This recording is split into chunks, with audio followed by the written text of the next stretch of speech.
Magandang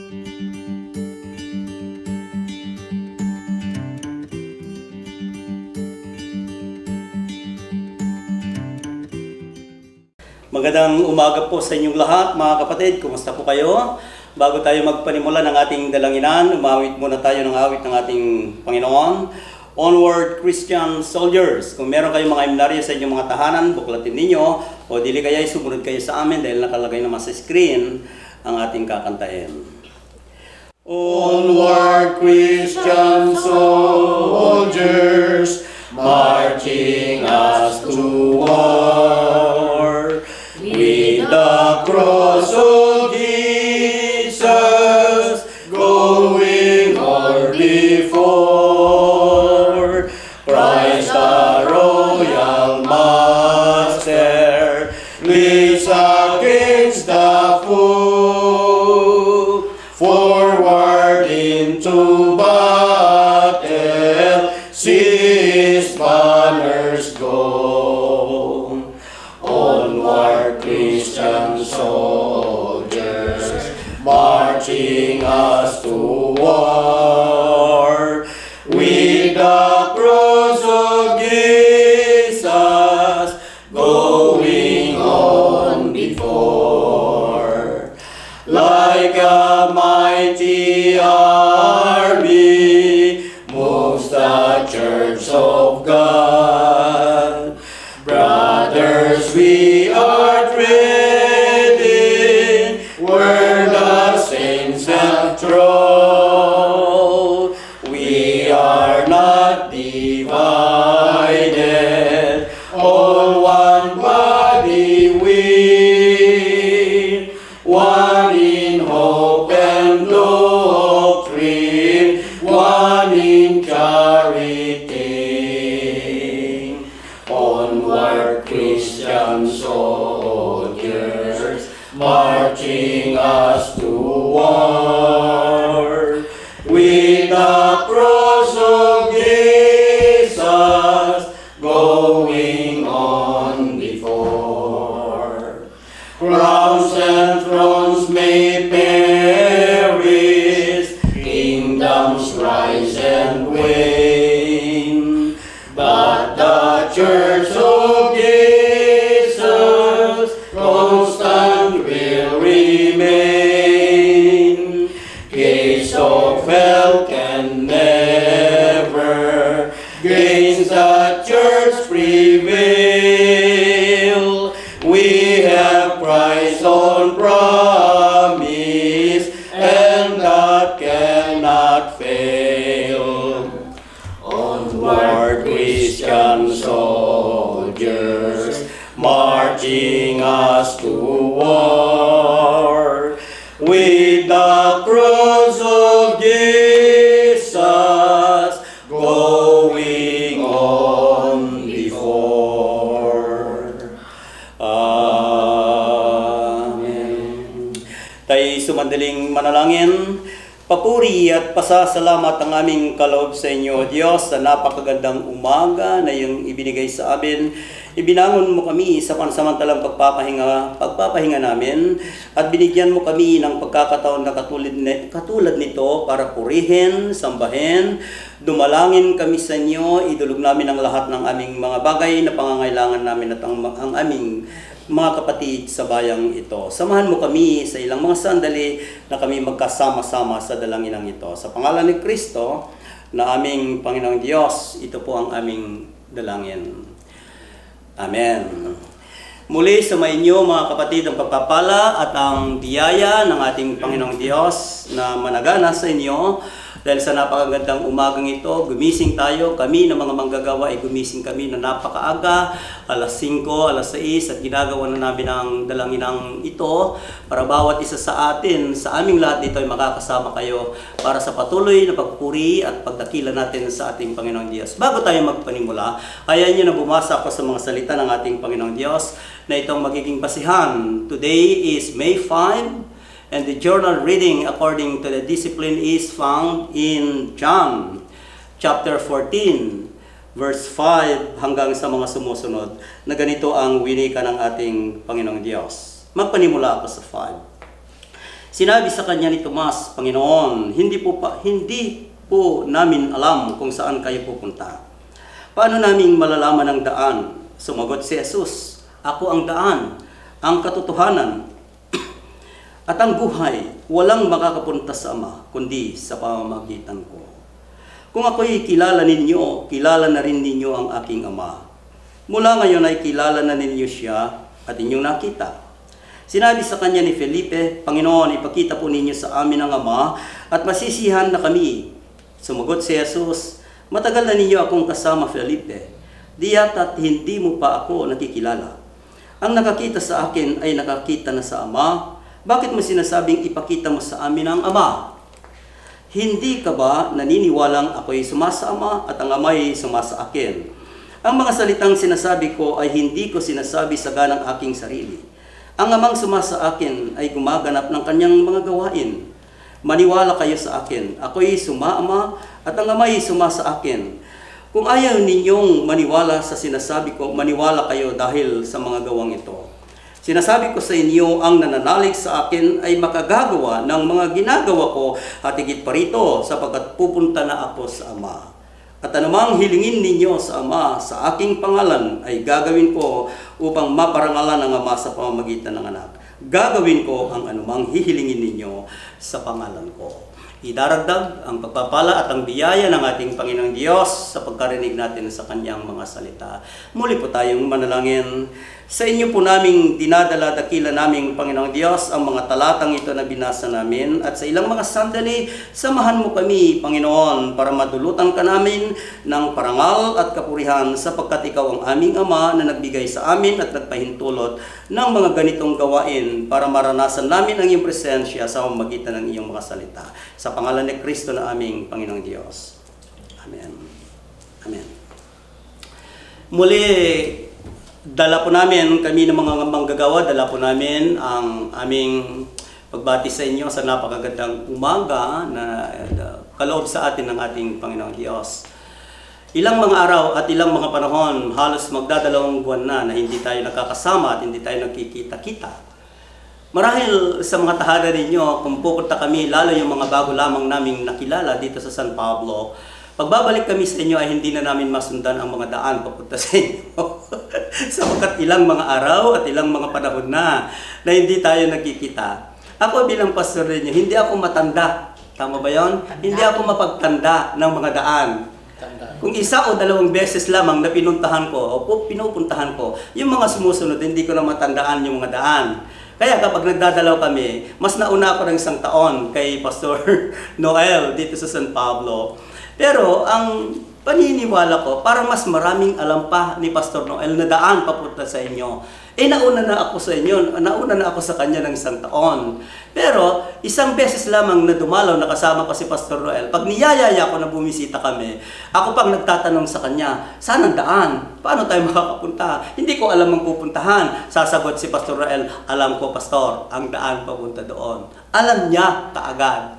Bakit kaya merong mga tao na gano'n, hindi mapagtanda ng mga daan? Isa ako sa mga hindi mapagtanda ng mga daan. Ako naman ay taong labas. Ibig sabihin, mapalabas ako. Kung saan ako pupunta, kung saan ako makakarating. Sapagkat meron nga akong sasakyan, pumupunta-punta ako. Kaya kapag tatanungin ni Pastor Fe kung ano yung street na pupuntahan namin, sabi ko, hindi ko alam yung street, pero alam kong pupuntahan. Yung bahay na pupuntahan natin. Pero hindi ko alam ang street. Mga kapatid, ito yung talata, ito yung mensahe natin sa devotion natin ngayon. Si Kristo ang daan. Kung nais nating maranasan ang buhay na ganap at kasiyasiya, isa lamang ang dapat nating gagawin. Dumaan tayo sa tamang daan. Ano yung tamang daan? Walang iba kundi ang ating Panginoong Jesucristo. Kung nais mong hindi ka mawala sa buhay na ito, dumaan ka kay Kristo. Kung nais mong pagpalain ka ng Panginoon, panghawakan mo ang kanyang salita. Kung mayroong mga problema na katulad nito ngayon, ang dami nating mga problema. Ngayon, kami dito sa Tondo, lockdown ngayon. Lockdown. Mag-uumpisa kami sa ay, tapos na pala yung lockdown. Nagtapos na yung lockdown. Tila bagang hindi na namin alam kung anong gagawin namin sapagkat hindi na kami nakalabas ng ilang mga araw. Kaya nga, mga kapatid, ang daming mga problema na dulot ng pandemic na ito. Pero kapag nais natin na masolusyonan yung mga suliranin at problema natin sa buhay, dumaan tayo sa tamang daan. Ano yung tamang daan? Walang iba kundi ang ating Panginoong Jesucristo. Hayain nyo na magtapos ako sa mga talatang ito. Gusto kong basahin itong talatang ito in verse 12 hanggang sa matapos ang basehan natin ngayon. Sinasabi ko sa inyo, ang nananalig sa akin ay makagagawa ng mga ginagawa ko at higit pa rito, sapagkat pupunta na ako sa Ama. Ang wika sa mga talatang ito, ang nananalig sa akin ay makagagawa ng mga ginagawa ko at higit pa rito. Ang ganda naman itong mga talatang ito. Ito yung payo ng ating Panginoong Diyos. Pananalig, pananampalataya, pagtitiwala sa Diyos. Dahil kung walang kang pagtitiwala at wala kang pananalig sa Diyos, anuman ang gawin mo, hindi ka makakadaan sa tamang daan. Sapagkat iisa lamang ang tamang daan. Walang iba kundi dumaan tayo kay Kristo. Sa anong paraan? Pananalig at pananampalataya. Magtabas ako in verse 13. At naman hilingin ninyo sa Ama sa aking pangalan ay gagawin ko upang maparangalan ng Ama sa pamamagitan ng anak. Gagawin ko ang anumang hihilingin ninyo sa pangalan ko. Ito'y pangako ng Diyos. Ang wika ng ating Panginoong Diyos. Gagawin ko ang anumang hilingin ninyo sa pangalan ng Ama. Kaya, manalangin tayo sa Panginoon. Dumaan tayo sa tamang daan. Magkaroon tayo ng pananampalataya at manalig tayo kay Kristo. At anuman ang ipanalangin natin, anuman ang hilingin natin, ibibigay sa atin ng ating Panginoong Diyos sapagkat ito ang kanyang pangako. Anuman ang hilingin ninyo sa akin, ibibigay ko sa inyo. Mga kapatid, sa napakagandang umagang ito, dumaan tayo sa tamang daan. Ang tamang daan, walang iba, kundi ang ating Panginoong Jesucristo. Sa pangalan ng Ama, Anak, at ang ating Panginoong Diyos, ito po ang kanyang mga salita. Tayo sa bandaling manalangin. Banal naming Diyos na makapangyarihan, nagpapasalamat po kami sa iyong biyaya na iyong ibinigay sa amin, sapagkat binigyan mo kami ng pagkakataon na katulad nito para muli naming purihin, sambahin ang iyong bugtong na anak na si Jesucristo na dumating sa amin, sapagkat nagturo sa amin kung ano ang dapat naming landasin. Salamat o Diyos dahil tinuruan kami ng aming Panginoong Diyos para makarating kami sa Ama na nagsugo sa Kanya. Dadaan kami sa tamang daan at walang ibang tamang daan kundi ang aming Panginoong Jesucristo. Basbasan mo kami upang mabasbasan din namin ang iyong pangalan sa pagitan ng mga gawa ng pag-ibig, gawa ng kakawang gawa, gawa ng pagpapatawad at gawa ng pananampalataya. Ino-honor ka namin, dakila naming Panginoon Diyos. Ito po ang aming panalangin. Amen. Tuloy kaming malapit sa iyo, O Panginoon, sa umaga po ito na nagpapasalamat sa mga biyaya mo sa amin na hindi ka nakakalimot, Panginoon, sa iyong mga anak na patuloy na nagtatapat sa iyo. Nawa, Panginoon, sa umagang ito ay patuloy po naming pinagpapasalamat yung mga taong mga gumaling mula sa COVID-19 na ito, na patuloy mo silang binigyan ng pag-asa na mabuhay uli, Panginoon, lalo na nga po yung mga senior citizen na, Panginoon, na ipagpatuloy nila ang kanilang buhay sa mundong ito. Nawa ay ipaglingkod nila, Panginoon, na mayroong katapatan sa iyo. At sa mga hindi pa gumagaling, Panginoon, na ngayon ay nasa iba't ibang mga centers, pagamutan, Panginoon, wag po sana silang mawawala ng pag-asa, na alam po namin na sa iyong panahon, in your time, Lord, ang lahat po ng ito ay magkakaroon ng end, Panginoon, katapusan sa mga pangyayaring aming nararanasan. Kaya, Panginoon, umawak lamang sila sa iyo, wag silang bibitaw sa kanilang pananalig at pananampalataya. Patuloy po namin silang dinadalangin na, Panginoon, ang kanilang buhay ay in-offer nila sa kanilang tungkulin at katapatan sa kanilang sinumpaang trabaho, Panginoon, yung mga frontliners, Panginoon, na ginamit mo, Panginoon, at patuloy na ginagamit. Panginoon, iligtas mo po sila sa mga ganitong pandemic upang sila ay hindi mahawa at patuloy na makapaglingkod pa sa iyo, Panginoon. Lalo po ngayon na marami pa rin nadadagdag, Panginoon, ng mga biktima ng pandemic na ito. Yes. Kaya Panginoon, i-shield mo po sila ng iyong precious blood. Yes. Na sila ay ingatan mo, proteksyonan, Panginoon, ang mga taong ito na ginagamit mo.